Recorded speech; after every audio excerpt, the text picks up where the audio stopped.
आपके सामने इस तरह के कई मामले सामने आए होंगे। ये मामला जो है क्या अलग है? इस मामले में जो है, जो जिस तरह से निर्मम हत्या की गई, उस पर आप क्या कहना चाहते हैं? देखिए संजय जी, जैसा कि ये मामला सामने आया है, इसके अलावा भी बहुत सारे मामले पहले भी कोर्टों में आते रहे हैं। लोगों ने हत्याएं की हैं, बहुत निर्मम हत्याएं, बहुत तरीके से हत्या हुई है।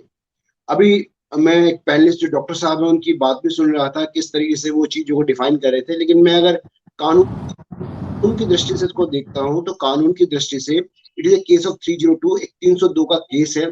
जिस केस के अंदर जो जैसे अभी डॉक्टर साहब बता रहे थे कि उसने उसकी बॉडी के पार्ट्स काटे, फिर वो एंजॉय कर रहा था, या केक की बात है, मैं उसको उस तरह से नहीं देखता। मैं तो इसको एक को हार्ड को एक मर्डर देखता हूँ, जो मर्डर करने के बाद जो एविडेंस है, उस एविडेंस को डिस्ट्रॉय करने के लिए उसने उसकी बॉडी के पीसेस किए, ना केवल पीसेस किए बल्कि उस बॉडी के पीसेस को डिफरेंट डिफरेंट पार्ट्स में जो अबेंडेंट प्लेसेस हैं उनके अंदर फेंका, जिससे कि धीरे धीरे वो जो डिस्ट्रॉय हो जाए और उसकी जो उसका जो पहचान है वो खत्म हो जाए।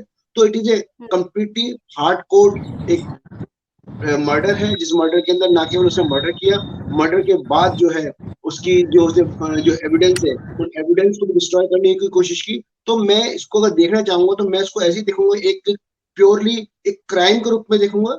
सोसाइटी के जो बाकी लोग हैं वो उसको अलग नजर से देखते हैं, लेकिन एक क्राइम है। लेकिन दूसरी तरफ ये सबका अधिकार है, उस बेटी के परिवार का भी अधिकार है कि उसको न्याय मिले, और न्याय भी बहुत जल्दी मिले। बहुत सबको, इवन सुप्रीम कोर्ट ने, हमारा कॉन्स्टिट्यूशन भी कहता है कि जो स्पीडी जस्टिस होना चाहिए। बस ये काम ये ऐसा ना कई साल ना लग जाए इसको होने के लिए। अगर कोर्ट इसको एक फास्ट तक कोर्ट के अंदर मैटर को भेजते हैं और बहुत तेजी के साथ, बहुत सारी चीजें हमने बहुत अनुभव किया है कि जब जजेस अच्छे से काम करते हैं तो कुछ कुछ दिनों के अंदर ही, मतलब 7 डेज में, 8 डेज के अंदर, 10 डेज के अंदर जो मर्डर केसेस है सॉल्व, मतलब उनका ट्रायल कंप्लीट हो जाता है, इन्वेस्टिगेशन कंप्लीट है। ट्रायल को अगर स्पीडी करना है जिससे कि पब्लिक के अंदर और पब्लिक एट ए लार्ज उनको ये कॉन्फिडेंस हो कि अगर कोई आदमी कत्ल करता है, कोई आदमी क्राइम करता है, तो उस क्राइम की सजा मिलती है और वो होते दिखे। आज आप इस चैनल पे बात कर रहे हैं, हो सकता है साल बाद 2 साल बाद आपके लिए इतना प्रासंगिक ये विषय ना हो। जब मान लीजिए ट्रायल चल रहा हो, उसके बीच आपके पास और बहुत सारे मुद्दे होंगे। लेकिन अगर हमें चाहते हैं कि न्याय बहुत जल्दी हो, तो जल्दी सबसे इंपॉर्टेंट ये है कि ट्रायल का कंप्लीट विद इन टाइम हो। जल्दबाजी कभी ट्रायल में होती नहीं है। जितना टाइम 7 साल में लेगा उतना टाइम 7 दिन के अंदर लेगा, टाइम उसको उतना ही लेना है। बस वो ट्रायल जल्दी करो और जो न्याय है वो सामने हो।